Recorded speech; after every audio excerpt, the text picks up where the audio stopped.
আমার বেটা কিন্তু আজকে সাজাগুজা রেডি হয়ে গেছে। কৃষক জানেন, কৃষক কারণ আজকে তো মানে ঈদের তো আর বেশি দিন দেরি নাই। ওই জন্য আজকে আমরা বের হয়ে গেছি বাড়িতে আসমো বলে।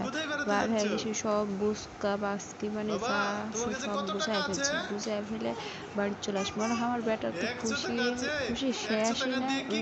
কোনটো এবার বেড়াবার গেলে মানে কোনটো যদি বের হয় তাহলে এবার খুশি, মানে আনন্দ আনন্দ সেই আনন্দ। এদিকে বাপ বেটা মিলে খুঁজতে শুরু করে দিছে, এটা ওটা প্রশ্ন করেছে। দেখেন তাহলে কিভাবে দাঁত খেলাচ্ছে। আর আমি তো দেখ গুছ গাছ করতে করতে শেষ। ওখানে কে কে বেড়াতে যাবা? শোনো, কার সাথে বেড়াতে যাচ্ছ? মামনির সাথে বেড়াতে যাব আমরা। আম্মু চলে যাচ্ছ তোমাকে রেখে? বাসায় যাবে? তুমি থাকো, আমরা যাই। তুমিও যাবে? না, তুমি থাকো, শুধু আমরা যাই। আচ্ছা,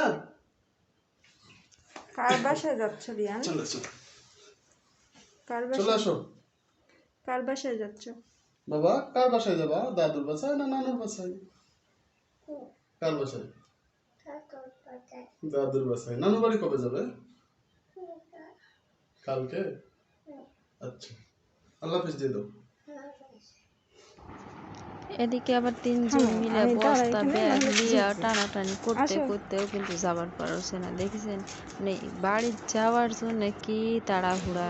ঈদ মানে কি বলিছে, ঈদ মানে খালি আলাদাই, মানে ব্যাগ ধোয়া না, খালি ব্যাগ ধোয়া।